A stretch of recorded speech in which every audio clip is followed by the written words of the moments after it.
The maintenance corridor of Galactic Trade Station Meridian 7 was quiet at 3 in the morning. Ryan Cooper crawled out of the environmental duct, his blue work uniform covered in dust and grease. His back ached from 12 hours of fixing broken air filters in spaces barely big enough for a human body. Ryan stood up slowly in the empty hallway. The station's dim night lighting cast long shadows on the metal walls. He rolled his shoulders and heard them crack. Every muscle in his body felt tight and sore. He looked around the corridor. Nobody was there. All the alien workers had gone home hours ago. The shops were closed. Even the security office at the end of the hall seemed empty. Ryan raised his arms above his head and stretched. He reached as high as he could, feeling his spine pop in 3 places. It felt wonderful. He bent to the left, then to the right. His fingers brushed his knees as he twisted his torso. Then he did the big stretch. Arms out wide, back arched, chest forward, one leg extended behind him. Every tight muscle finally got the relief it needed. Somewhere above him, a sensor blinked red. The alarm was so loud that Ryan fell forward in surprise. Red lights flooded the corridor. A mechanical voice boomed through speakers in the walls and ceiling. Hostile creature incoming. Security alert level 7. All personnel evacuate immediately. Hostile creature incoming.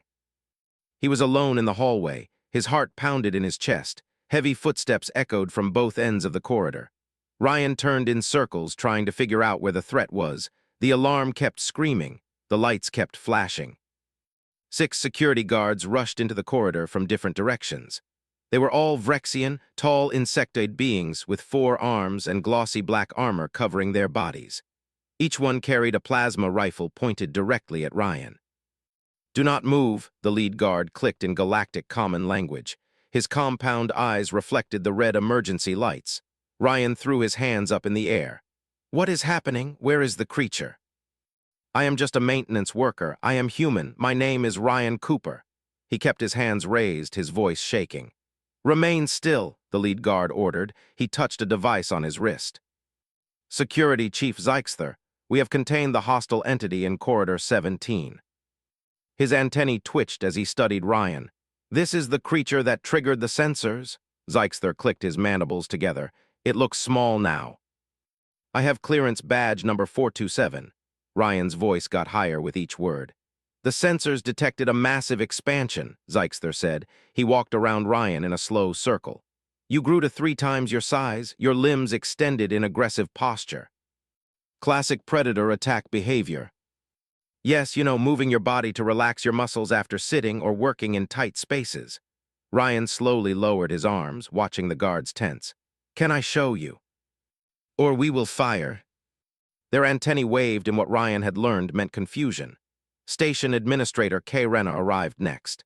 She was from the bird-like Avix species, with blue and silver feathers and large golden eyes. Her 3-fingered hands carried a data tablet. "What is this emergency?" she chirped. "I was in my sleep cycle." "Into what?" "Chief Zeixther, please observe this recording." "See how his body changes shape?" Zeixther pointed at the image. "No species should move like that." "Chief, I do not see aggression. I see unusual movement, but the human did not attack anything." Lisa Morgan, the human diplomatic officer for the station, rushed into the corridor.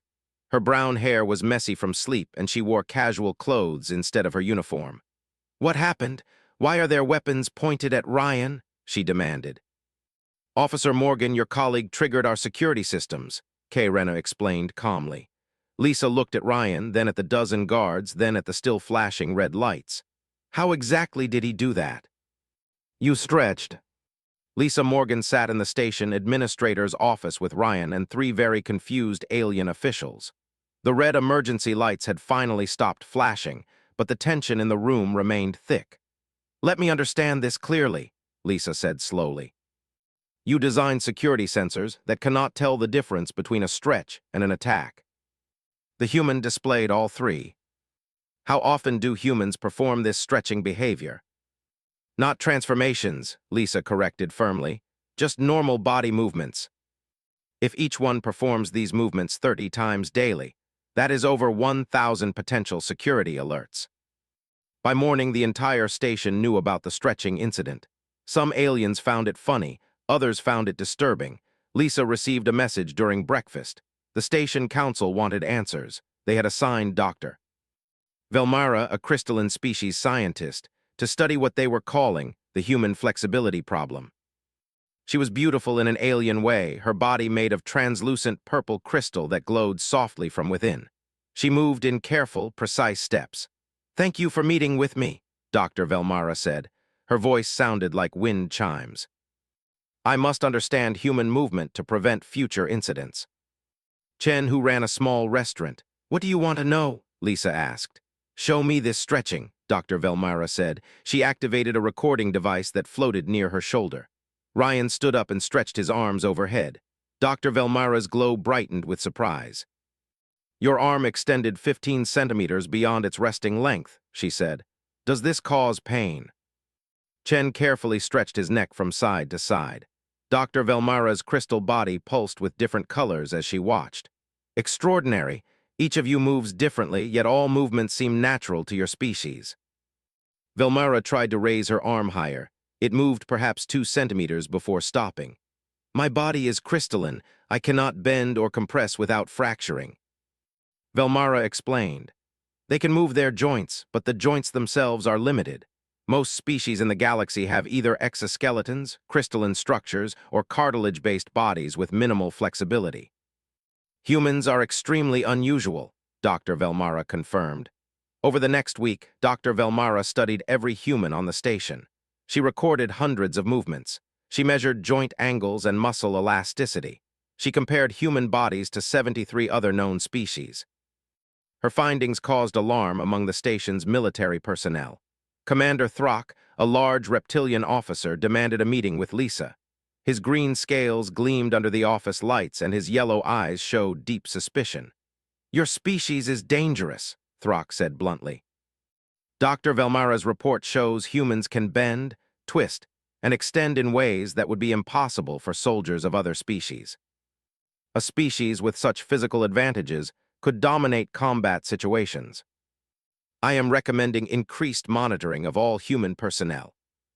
The motion sensors detected what they thought was a creature tumbling at high speed. Another alarm went off. Another lockdown. Emma's mother was furious. Lisa was exhausted. Ryan started getting nervous looks from alien coworkers. The breaking point came when Jake, the teacher, led his class of human children in morning exercises. 20 small humans all jumping, stretching, and moving at the same time. The sensors nearly overloaded. Half the station went into emergency lockdown for 40 minutes. Kairena called an emergency council meeting. Representatives from 12 species crowded into the chamber. Lisa stood before them with Ryan beside her for moral support. "This cannot continue," Kairena stated. "The security disruptions are affecting station operations. We need solutions."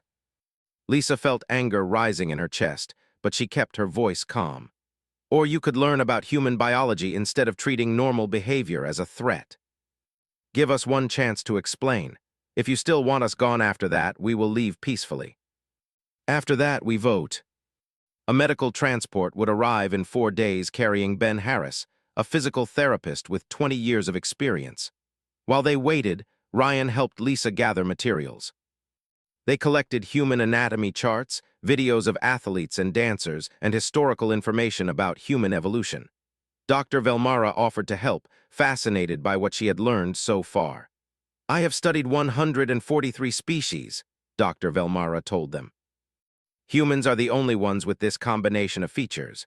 Internal skeleton, numerous joints, elastic muscles, and remarkable endurance." Ryan pulled up images on a display screen. Oceans, mountains, forests, deserts, ice fields. "Our planet has many different environments. Humans learned to survive in all of them." "Fascinating.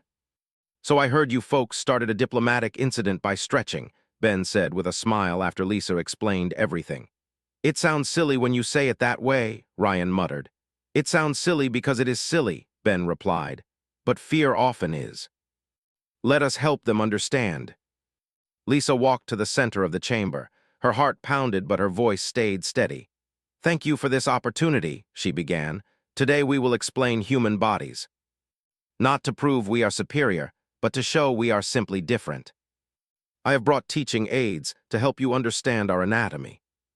This is inside every human, Ben explained. We call it an endoskeleton, internal bones that support our bodies from within. Babies are born with about 270, but some bones fuse together as we grow. This allows humans to bend forward, backward, and side to side. The arm bone sits in a shallow socket, allowing rotation in almost any direction. Why do you need such movement? Rena asked. Earth required it, Ryan spoke up. Our ancestors climbed trees to escape predators, they threw stones and spears to hunt, they built shelters with their hands, all of this required flexible shoulders. Elbows that bent completely, wrists that rotated, fingers with 3 separate joints each, hips that allowed legs to move in multiple directions, knees that could bend far enough for humans to sit on the ground. In total, humans have over 360 joints, Ben said. Throck stood abruptly. This confirms my concerns. Such flexibility would provide combat advantages. A hard impact can dislocate our joints. Strong pressure can break our bones. Many species here have much stronger bodies than humans. Our bodies are easy to damage. We have over 600 muscles. They work with our joints to create efficient movement over long distances. Ancient humans could not run fast like predators, but we could run for hours without stopping. Persistence hunting, Ben explained.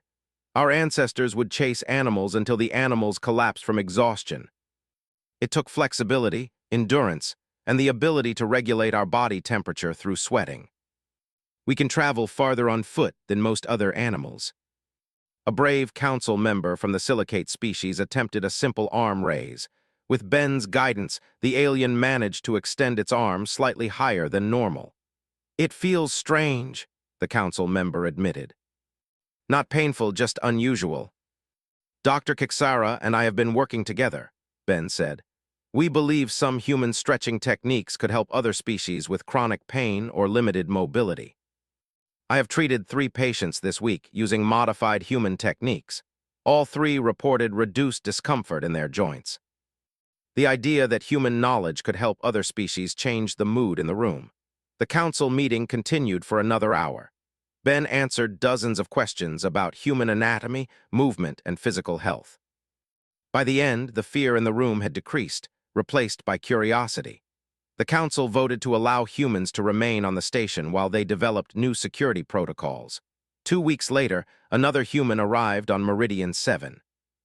His name was Kevin Park, a yoga instructor from Earth who had volunteered to help with what the media was calling the flexibility crisis.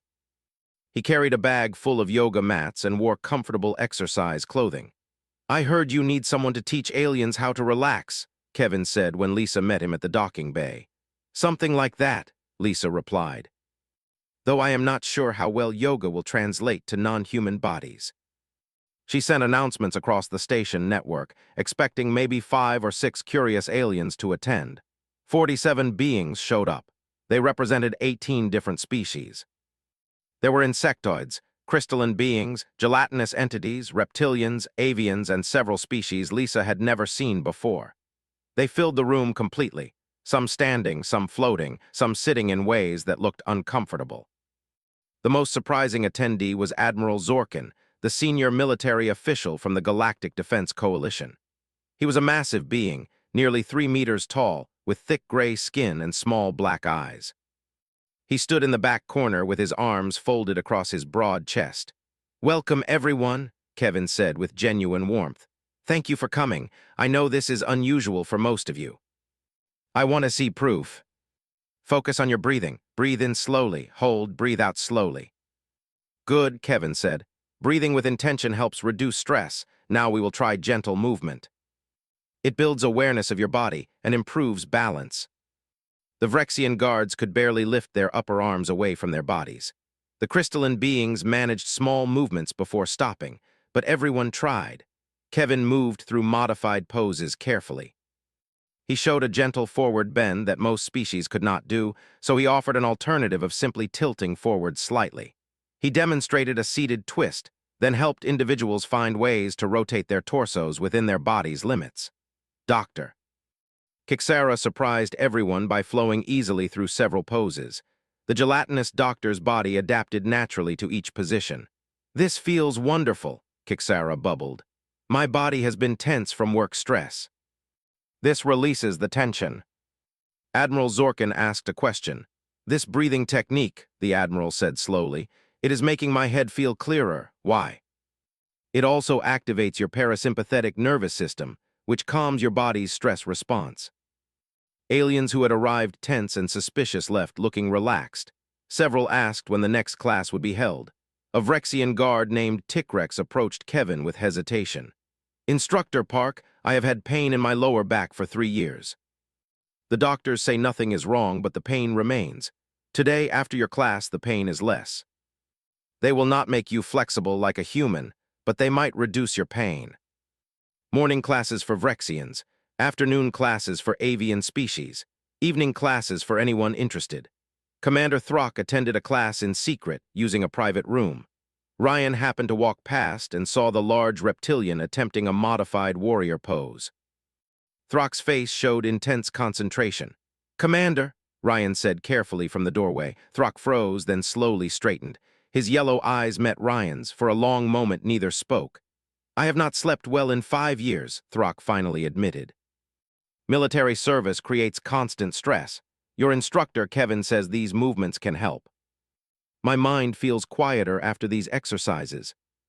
I did not understand it could be a gift you share with others. This one focused on the medical applications of modified flexibility training for rigid-body species. Kixara co-authored a section on pain management. The paper caught attention across the galaxy. Medical facilities on other stations requested copies. Several asked if human instructors could visit to teach their staff. Lisa sat in her office reviewing requests from 4 different space stations, all wanting human flexibility consultants. She laughed in disbelief. Kevin knocked on her open door. You look happy. And our differences can help. Ryan walked through the main concourse on his way to work. He passed a group of young Vrexian children attempting cartwheels under the supervision of a human teacher named Maya Collins. Maya had arrived 3 months ago as the station's first official cultural liaison officer. Good morning, Ryan, Maya called out cheerfully. Morning, Maya, how are the kids doing? Bright yellow signs now marked stretch zones throughout the station. These were areas where humans could exercise freely without triggering security alerts. The sensors in those zones had been recalibrated to recognize human movement as normal rather than threatening. In one stretch zone, an elderly human woman led a group of mixed species through gentle morning exercises. In another, a human teenager practiced dance moves while 3 curious aliens watched in fascination. Ryan arrived at the maintenance department. His supervisor, a Vrexian named Pickstock, greeted him with the clicking sound that meant hello. Cooper, we have new workers starting today, Pickstock said. You are assigned to train them on safety protocols. 2 of them, your species is very popular now for maintenance work. Both were young and eager. Ryan spent the morning teaching them about the station systems, showing them the same ducts and access tunnels he had crawled through on the night of the incident. Is it true you caused a station-wide lockdown by stretching? Danny asked during their lunch break. It is true, Ryan admitted. Not my proudest moment. My recruitment officer said Meridian 7 is the best station in the sector for human workers now. They actually understand us here. The security updates, the stretch zones, the cultural education programs, all of it was being copied elsewhere. Ryan's communicator buzzed. It was Lisa, asking him to come to the administrator's office after his shift. When Ryan arrived that evening, he found Lisa meeting with Kay Rena and a new face. She was human, professional-looking, wearing a formal diplomatic uniform. Ryan, this is Ambassador Patricia Stone from Earth's Galactic Relations Office, Lisa introduced. Pleased to meet you, Ryan said, shaking her hand. Mr. Cooper, you are somewhat famous, Ambassador Stone said with a warm smile. The man who changed galactic security protocols with a single stretch. I was just tired from work. 7 medical facilities want to learn our physical therapy techniques. The Galactic Health Council requested human consultants for their pain management programs. Meridian 7 has become a flagship station for cross-species cooperation. Our efficiency ratings have increased by 18%. Worker satisfaction is at record highs. Even our security incidents have decreased. Because we stopped treating normal behavior as threats. Rena explained simply. When we recalibrated our sensors and educated our staff, we eliminated hundreds of false alarms. Now we can focus on actual security concerns. His teams had become models of thoughtful, educated security work. Cooper, I wanted to thank you personally, Zeixther said. Your incident forced me to question my assumptions. I am a better security chief because of it. I just stretched. 207 have reported improved health. 33 have reduced or eliminated chronic pain, all from modified human exercises. Your moment in that corridor, your willingness to explain instead of getting angry, your patience with all the questions. You built the foundation. Lisa grinned. Did I forget to mention, the station is honoring you and several others tonight. Humans, Vrexians, avians, crystalline beings, gelatinous entities, and many others Ryan could not name. Rena stood at the center platform. We gather tonight to recognize those who built bridges between our species. First, we honor Ryan Cooper, whose simple act of stretching revealed our blind spots and taught us to look deeper before judging. Ryan accepted a crystal award shaped like hands reaching toward each other. He looked out at all the faces, human and alien, watching him. I am just a maintenance worker, Ryan said into the microphone. I fix air filters and clean ducts. I never meant to change anything. But I learned something important these past months. We are all just trying to live our lives in ways that feel natural to us. When we take time to understand each other, fear turns into friendship. Thank you for learning about humans. We are still learning about all of you too. Even Zeixther received recognition for transforming station security procedures. After the ceremony, Ryan found himself surrounded by young aliens asking questions about Earth, human bodies, and what it felt like to stretch. He answered each question patiently, remembering how scared he had been when those rifles had pointed at him 6 months ago. Kevin approached with 2 cups of station coffee. Here, you look like you need this. I just stretched after work. He saw Vrexian security guards chatting with human workers. He saw crystalline scientists comparing notes with human doctors. He saw children of multiple species playing together near the refreshment table. In the corner, Commander Throck was attempting a standing stretch, guided by Maya's gentle instructions. Admiral Zorkin watched with interest. I guess we did change things, Ryan admitted. We are still changing things, Kevin corrected. This is just the beginning. He raised his arms above his head and stretched, feeling his spine pop in familiar places. His muscles relaxed after another long day. It felt wonderful. Security cameras watched him from above, their sensors now recognizing the movement as normal human behavior. In the security office, a Vrexian guard saw Ryan on the monitor and waved at the camera. Ryan waved back, smiling. He had learned that humanity's greatest gift to the galaxy was not advanced technology or superior strength. It was the simple willingness to be themselves while teaching others to understand. Flexibility of body had taught flexibility of mind, and that made all the difference. Hostile creature incoming, the sensor warned, but it was just a human stretching.